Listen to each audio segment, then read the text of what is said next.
My dearest brothers and sisters, this is Tunia speaking. I feel so happy and honored that I continue to be able to share my thoughts with so many of you. Today I will give my perspective on a question that Earth women sometimes ask, which is, why do many men act so violently, so aggressively, in such a risk-taking and attention-seeking and overly sexual way? Why are so many men violent or sexually violent? Naturally, it is completely heartbreaking that so many people are assaulted every single day. And yes, most sexual violence is done by a man to a woman, unfortunately. Of course, this is not okay, especially when we consider just how much sexual violence there is in the world. Conversely, it is also true that many men are not behaving in destructive ways. In fact, lots of men are behaving in very positive ways. In this message, I will share that my perspective is that a lot of men are in very much pain, and that is why some men act destructively. Of course, a lot of women are also in a lot of pain, and of course, society treats women absolutely terribly in all sorts of ways too. My heart breaks when I see the ways in which my Earth sisters are treated by society, and indeed sometimes by men. I am not making a statement about which gender has it worse. I think Earth society treats everyone appallingly poorly, and everyone should come together to improve the situation for everyone. If men and women fight and play I win you lose games or play who is the bigger victim games against each other, then everyone loses. However, if men and women come together and cooperate, then everyone wins. This ascension process needs both men and women who are in their power and are working for the common good. Also, obviously men are not a hive mind. I'm going to greatly generalize in this message, and what I say will not apply to everyone. With that said, let us begin to answer the question, why do men act this way?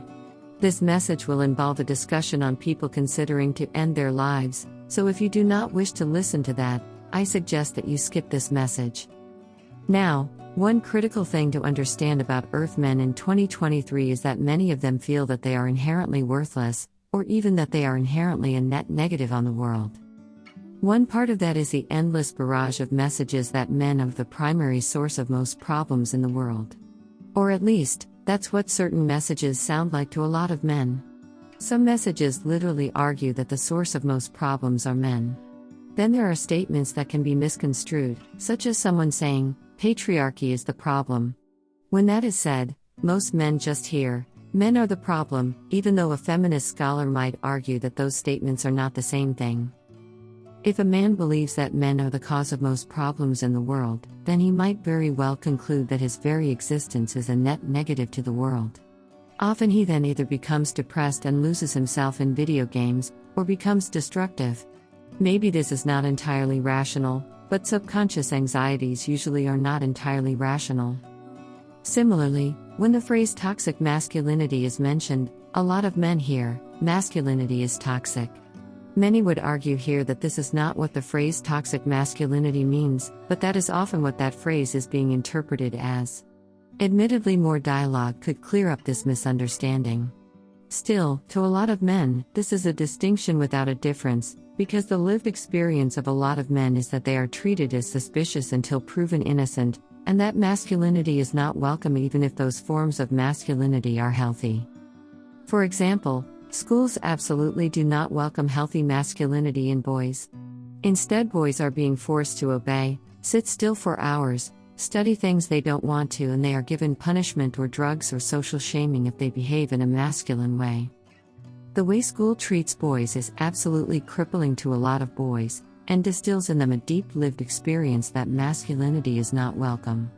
This implicit message that their masculinity is not welcome is given to boys in school over and over and over again, for years, during their most formative and impressionable time alive. This is not some kind of wrong conclusion either that boys are drawing. Boys' masculinity literally is not welcome in school. One essential part of masculinity is that most boys want to move and do things and explore, have freedom and follow their interests and passions. Boys are not at all allowed to be masculine in school. Frankly, if someone tried to take my son away to an Earth-style school back when my son was young, I would have resisted that with every ounce of strength in my body. They would have had to throw me in prison or kill me, to stop me from trying to get my boy out of school before they could break him. Or if I had the option to move to another country so that I could legally homeschool my son, I would have done so. I am being 100% serious. School is that damaging and emotionally crippling to a lot of boys. Yes, some boys genuinely do fine in school. However, even in boys who are seemingly fine, a lot of subconscious damage is being done to them. It is no coincidence, after all, that so many men are emotionally tapped out and are numbing their feelings with food, alcohol, video games, or porn. A huge part of that is the damage that was inflicted on them by school. Obviously, I'm not against education. I'm just against education in the way it is commonly set up on Earth. Girls also don't always have a good time in school, but the Earth school system is less damaging to girls than to boys. So, school is one huge way in which boys learn that their masculinity is not welcome, and hence, in a sense, their very existence is not welcome. Unfortunately, there are yet more things that cause men to feel that they are inherently worthless or even inherently a net negative on the world. There is the endless barrage of messages that people in general are the problem.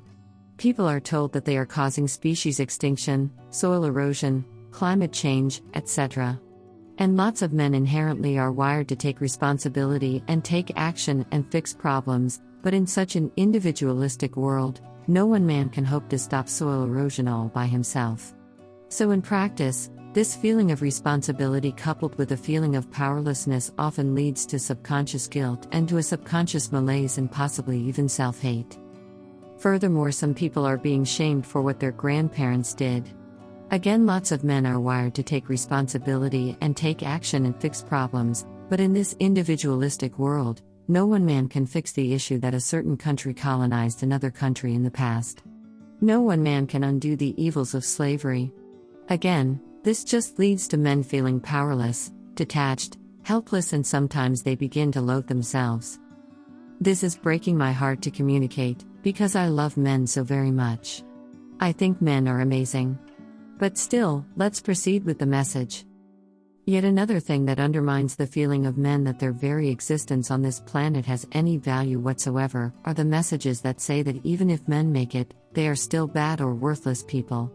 If a man starts a new business and that business eventually pays wages to and feeds 1,000 families, then in a lot of circles this man is seen as an evil capitalist, or as someone who exploits people for their labor, or is automatically evil because he is rich, or as someone who is not diverse enough.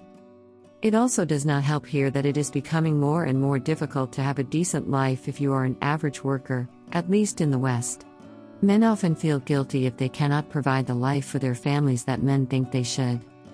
Men also subconsciously feel that they don't have any value as a loving father and devoted husband because the media continually portrays fathers as incompetent, dumb, unattractive, unable to tie their own shoelaces without help, etc.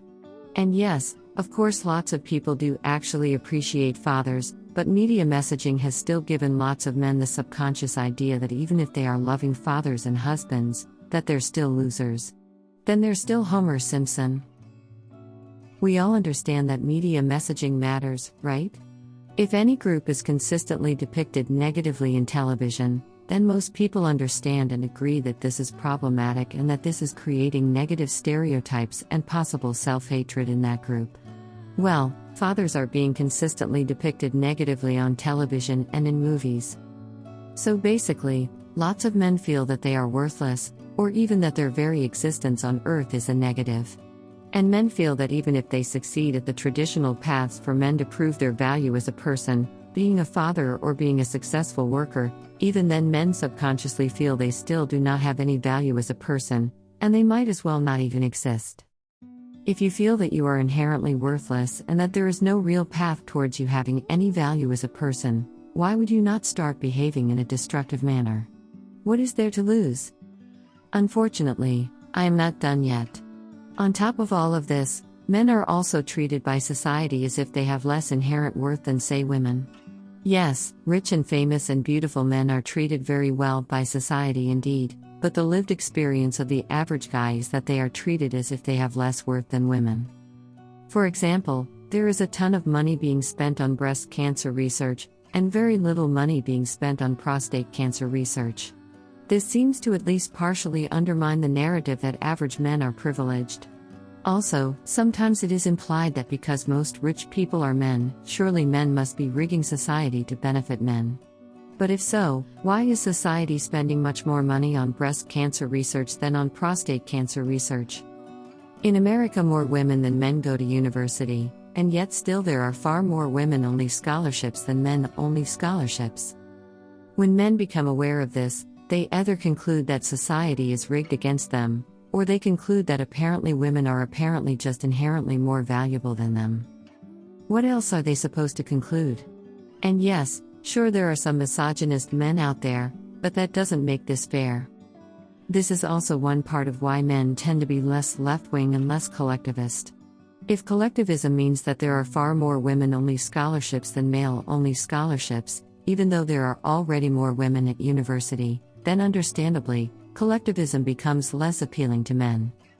Yes, lip service is being given to the idea of also helping men who are struggling. However, it usually doesn't get any further than lip service. If women struggle or there is unfairness against women in society, then actual change is made, and furthermore, women expect men to support them in this, and indeed a number of men do. Whereas if men struggle, then lip service is being given to the idea of helping men, but little to no actual change is made. While women expect men to help if they struggle, which is indeed as it should be, few women help men with their struggles beyond lip service. Let's take an example. It is commonly known that the vast majority of workplace deaths are of men, and no one really seems to care about that. No one is really doing anything to change that. Now imagine if the vast majority of workplace deaths were women. Suddenly lots of people would be out on the streets protesting. Women would want men to speak out on their behalf. Every big corporation would instantly pledge to improve the safety of their female workers. Politicians would immediately start writing legislation to protect women in the workplace. Average people would include some text or sign on online platforms that said that they supported women's workplace safety.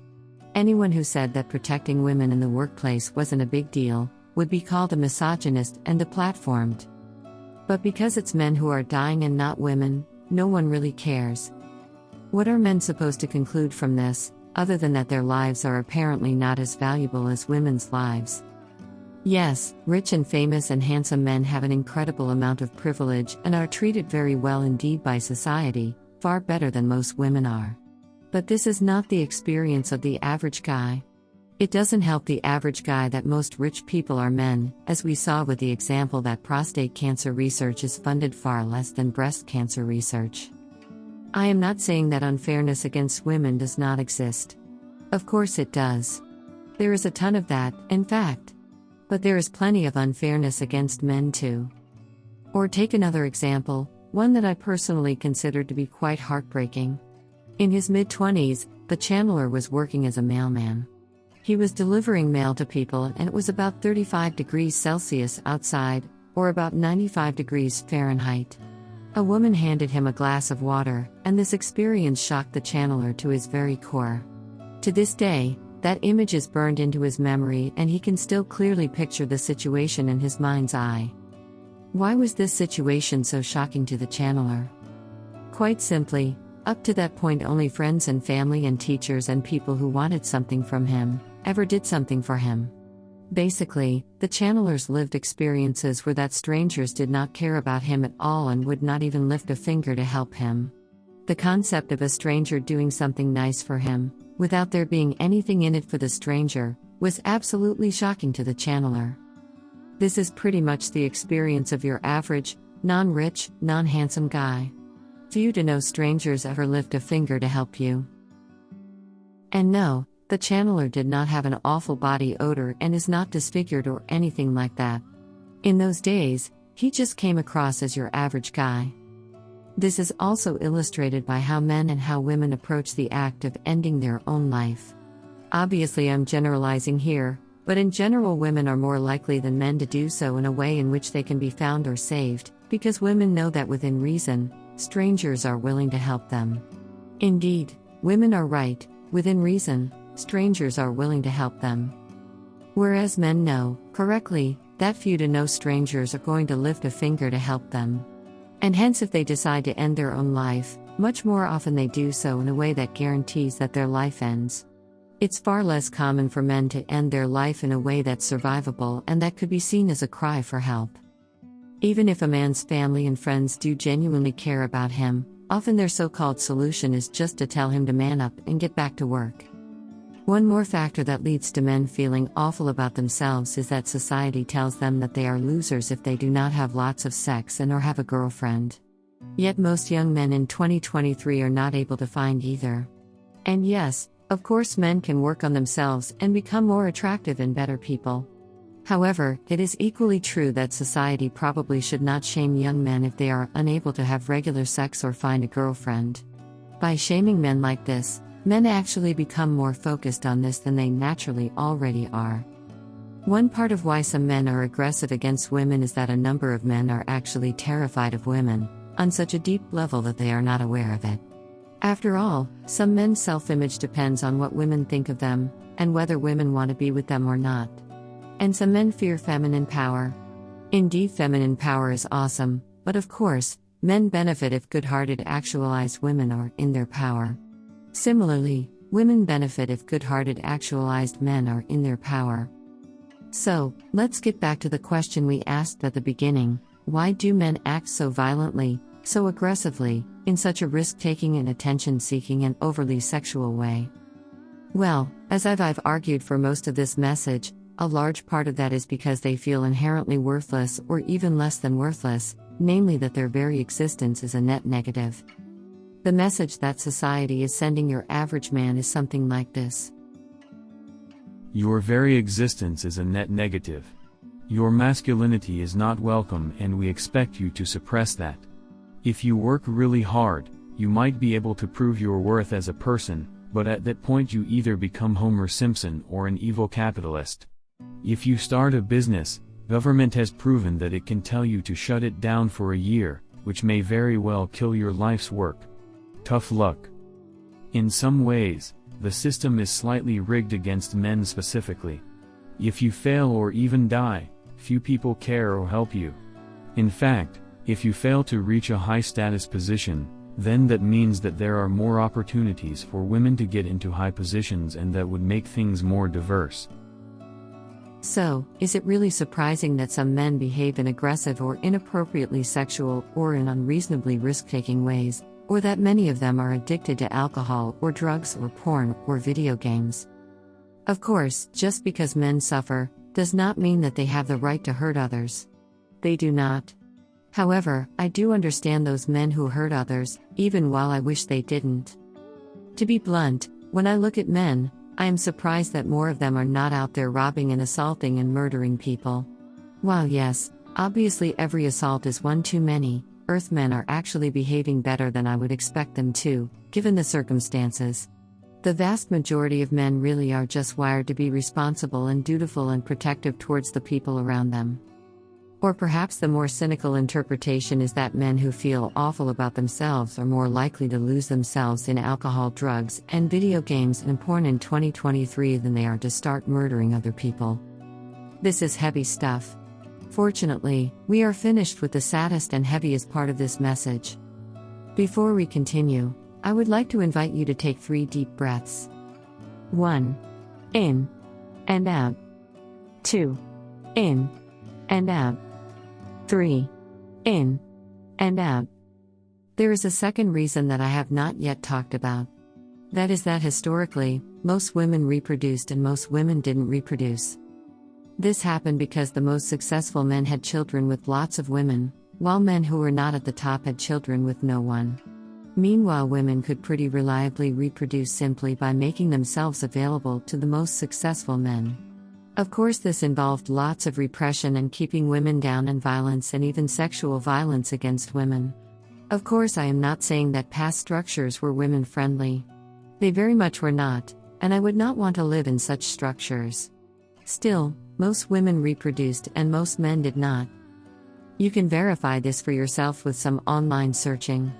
One headline says 8,000 years ago, 17 women reproduced for every one man. Another source says that 80% of women had children while only 40% of men had children. None of these sources are 100% accurate, and also it depends very much on the specific time and place we talk about. But in general, this principle is true.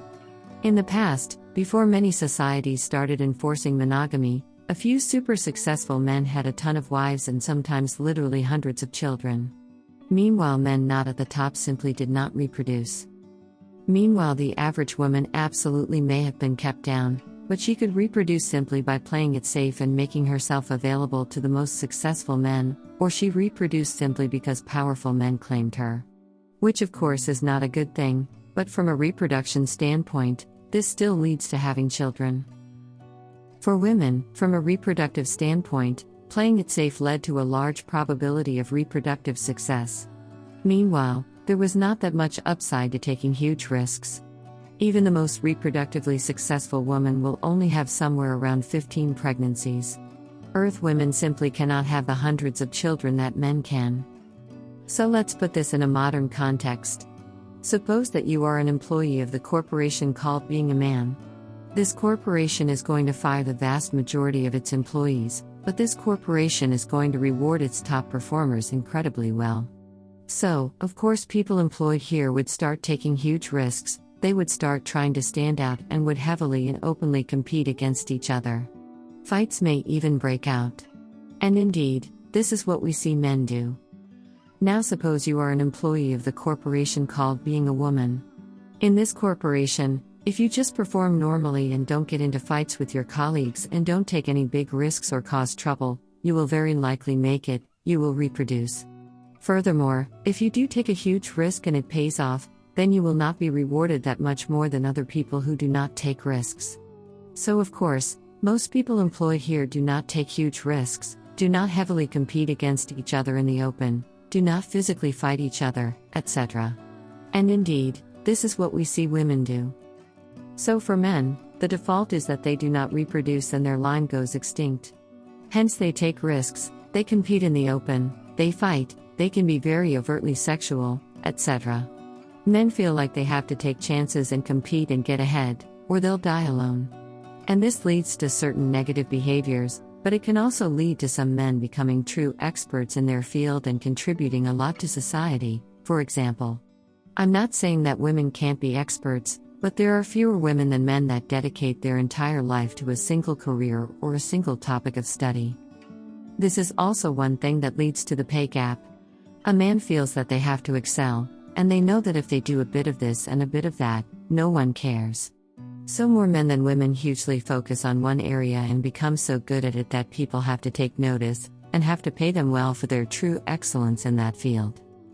Meanwhile, women tend to lead somewhat more balanced lives and are a bit more all-round and explore more topics, which society doesn't reward as much monetarily. This is because it's not reproductively essential for women to truly excel at one career path or field of study. And frankly, being more well-rounded is more fun and healthy for most people. So, hopefully this message makes it a bit clearer why men sometimes act the way that men stereotypically do. The first reason is that they feel that their very existence is either worthless or even a net negative, and this pushes some men to engage in risk-taking or destructive behavior. The second is that from a reproductive standpoint, men are pushed to take chances and compete and excel while women are not, and again sometimes this leads to destructive behavior. And finally, there is of course a cultural element. In Pleiadian society, there is zero shame around female sexuality, and our women face zero risk of being assaulted by our men. Hence, contrary to Earth, slightly more Pleiadian women than Pleiadian men choose to express themselves in an overtly sexual or nude way. Similarly, our culture also encourages Pleiadian men to express themselves a bit differently than Earth culture encourages Earth men to express themselves. I wish to repeat that yes, I acknowledge that women have it bad too. Women are treated poorly by society and by certain men too, in all sorts of ways. Yes, way too many men sexually assault women, and even though men can be victims here too, usually it's men sexually assaulting women. All of this is true. I am not saying that either gender has it better or worse than the other. What I would like is for men and women to come together and work together on a better world for all. Men benefit when women are empowered in a positive way, and women benefit when men are empowered in a positive way. I have also been massively generalizing in this entire message. What I have written obviously does not apply to every single man or to every single woman. I'm curious about your thoughts and your lived experiences. Feel free to share them in the comments, no matter what gender you are. Finally, to end on a positive note, yes, many men feel worthless. However, the good news is that you can make a massive positive difference in the lives of the men around you, simply by telling them that you care about them, that they matter to you, that you think their lives are a net positive, and telling them which things you appreciate about them. Men are sometimes so starved of love that they remember compliments for decades. So if you want to make a man's decade, give him a compliment. I love you all so very much. I think that everyone, men and women, are actually doing amazingly well given the amount of darkness on your planet. You have all my love and respect for keeping a good heart and keeping an inner light in this darkness. Tunia.